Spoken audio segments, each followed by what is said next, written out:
Vamos a hablarles sobre las políticas para el empleo, salario, desempleo e inflación y los aumentos salariales como causa de la inflación. Políticas de empleo. Es la intervención gubernamental en el mercado de trabajo, con dos objetivos: la creación de empleo y la protección de los desempleados. Las medidas para conseguir estos objetivos se pueden resumir en los siguientes tipos.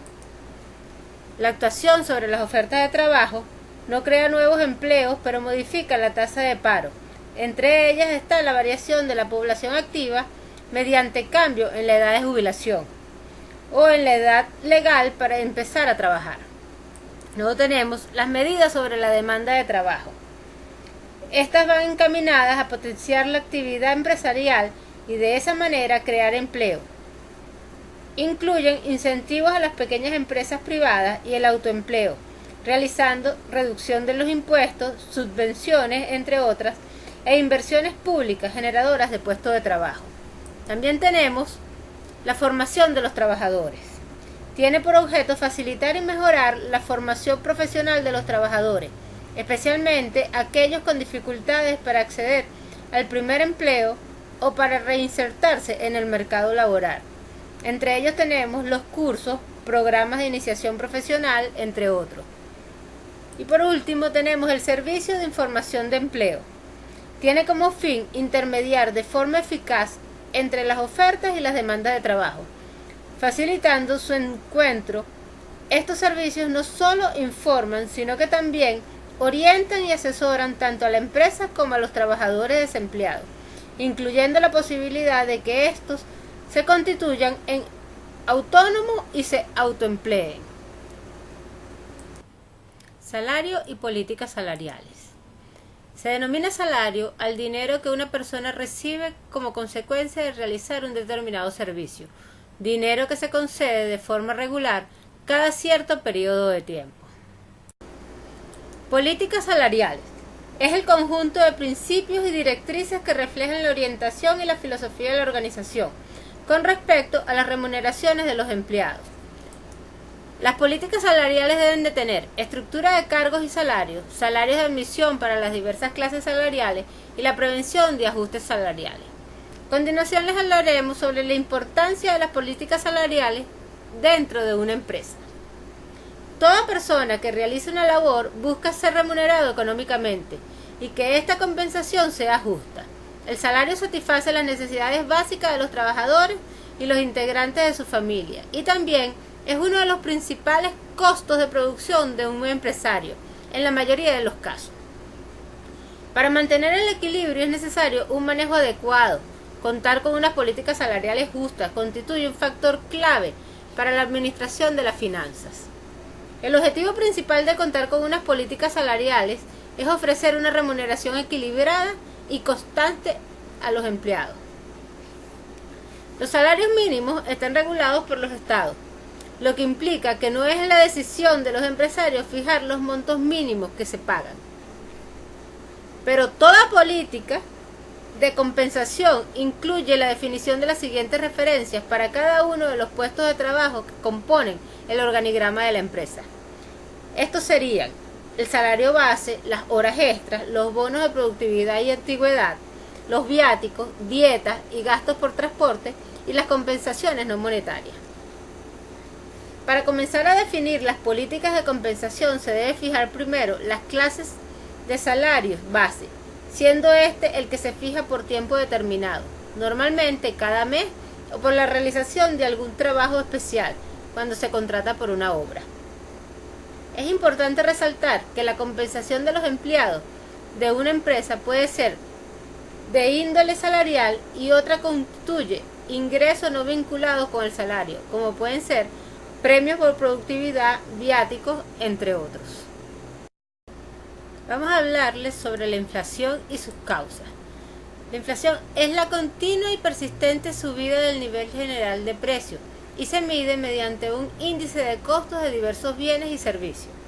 Los aumentos reiterados de los precios erosionan el poder adquisitivo del dinero y de los demás activos financieros y que tienen valor fijo, creando así serias distorsiones económicas e incertidumbre. Las causas generales de la inflación se pueden clasificar en dos: básicas o estructurales, y circunstanciales y acumulativas. Estas son inducidas por el propio proceso inflacionario. El desempleo es la situación en la que se encuentran las personas que, teniendo edad, capacidad y deseo de trabajar, no ocupan ni pueden conseguir un puesto de trabajo. A continuación hablaremos sobre la curva de Phillips. Esta es una representación gráfica que muestra la relación entre desempleo e inflación. Establece que un aumento del desempleo reduce la inflación y viceversa. La disminución del desempleo se asocia con una mayor inflación, es decir, la curva de Phillips pone de manifiesto que no se puede conseguir al mismo tiempo bajar inflación y alta tasa de empleo. En la historia económica no faltan casos de hiperinflación. Alemania durante la República de Weimar, Sudamérica en los años 80 y Yugoslavia en los años 90 demuestran que un crecimiento descontrolado de los precios acaba reduciendo al mínimo el poder adquisitivo de los ciudadanos, lo cual, sumado a la distorsión de los mercados que impide su funcionamiento normal, acaban afectando a la demanda agregada y destruyendo el tejido productivo del país. Hoy en día solamente podemos encontrar dos casos análogos: Zimbabue, con una inflación porcentual que ha llegado a contarse por billones, y Venezuela, teniendo en cuenta que el país africano sufre aún las consecuencias de una guerra civil que destruyó por completo su economía, y por lo tanto no sería posible compararlo con otros países. El caso venezolano es el mejor exponente de un proceso hiperinflacionario, causado en gran parte por una interpretación errónea, como hemos comentado anteriormente, al creer que los aumentos de precio pueden reducir el desempleo indefinidamente. A continuación hablaremos sobre la curva de Phillips en Venezuela. Desde una perspectiva a largo plazo, vemos que la curva de Phillips no es vertical, sino ascendente. Es decir, que la economía crea inflación al mismo tiempo que destruye puestos de trabajo. Los efectos de estas combinaciones de factores, desabastecimiento, pobreza, tensión social, son fácilmente predecibles y ya están presentes en la vida de los venezolanos. En resumen, la economía venezolana se encuentra ahora en un círculo vicioso inflacionario. Al caer las reservas de dólares, baja la cotización de la moneda nacional y suben los precios de los productos importados.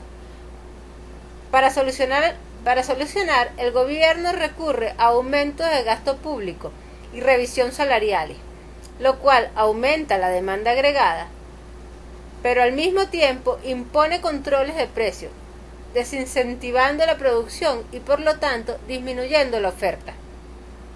La combinación de estos factores da lugar a más inflación, la cual a su vez exige más emisión de dinero público y subidas de salario, alimentando el círculo.